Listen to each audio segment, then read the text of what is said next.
Chapter 7. Last Year of Elementary School.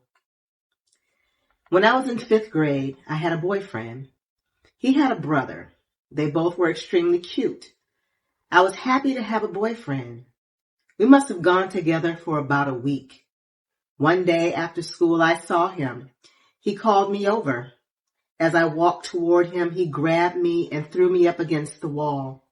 Then he pulled me forward so that I was on top of him, and his brother came behind me. Those brothers did to me what dogs have done to the legs of humans. I did not know what to think or what to feel.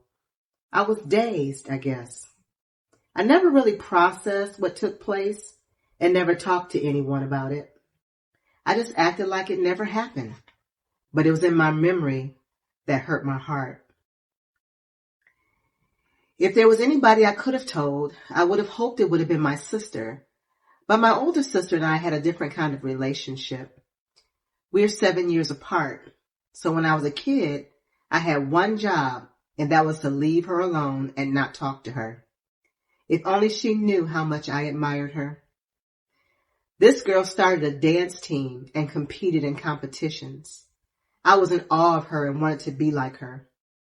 I once walked into a room uninvited and unannounced, and she was reading a book while doing a handstand. Another time I walked into her room uninvited and unannounced. She was sitting on the floor with her leg wrapped around her neck. She was so cool and amazing. She had friends that were cool too. One day my mom went to Bible study in the evening, as was her norm. My older sister and I were home. I was downstairs trying to sneak a sip of Faygo Rock and Rye Pop. That was my absolute favorite soda back then. My mom used to freeze them, so it had been thawing in the refrigerator downstairs. I snuck down the stairs to open the pop. I was just going to take a little sip. Because the pop had been frozen when I went to unscrew the top, it exploded like a volcano and pop went everywhere. I did not know what to do, so I ran upstairs to my sister's room. Lo and behold, there was a boy in there. I immediately ran back out of her room and called my mom on the phone. I told her everything that happened except for the details that incriminated me. In the meantime, the boy dressed and came out. He patted me on my head and left out the front door. All I could do was cringe. He had touched me without even washing his hands. Yucky. My mom came home, fussed at my sister, and spanked her. My sister ran out of her room. When my stepfather came home, he fussed at my sister too. In addition to the fussing, he punched her with his fist. It was awful. My mom yelled at him to stop. My sister curled herself up into a fetal position and pulled out chunks of her own hair. It was horrible. After the events that happened that day, my sister started running away from home. Every time my sister ran away, my mom went out, found her, and brought her back home. That would only last temporarily. When my sister got a chance, she would run away again. She hated my stepfather. Who could blame her?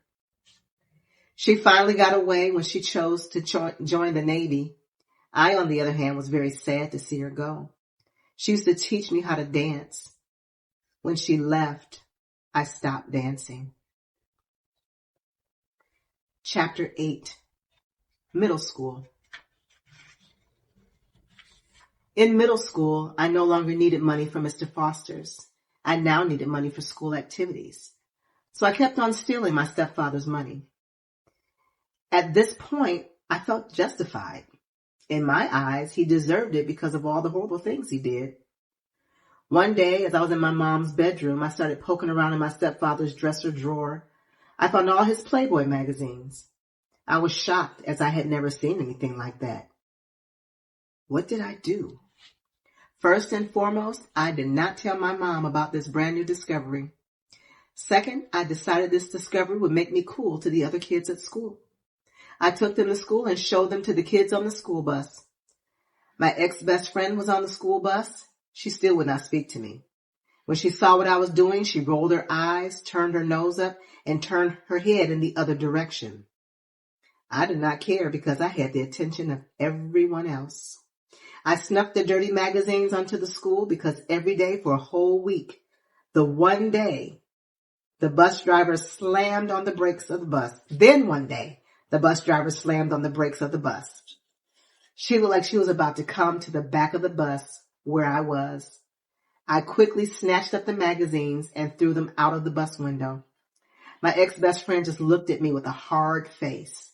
The shenanigans on the bus only got wilder from there. In 9th grade, I was sitting in the middle of the bus, trash talking and making fun of a boy who was dark in complexion. You know how kids make your mama jokes? The boy was telling your mama jokes at me. I did not do your mama jokes. I came back with another reply. You so black that when it's dark outside, you have to smile for anyone to see you. The boy got so angry. He stood up, pulled down his pants, and showed me his private parts.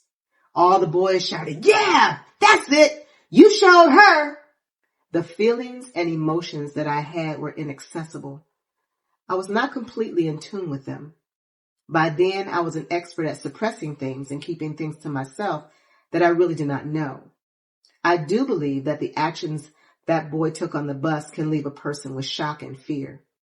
Even though I could not access my emotions then, I must have been shocked, taken back by what the other boys were saying and what that boy had done. Get your copy of Forgiven, a true story on Amazon.com or visit us at forgiveninc.com and click on the tab that says Books by Anna E. White.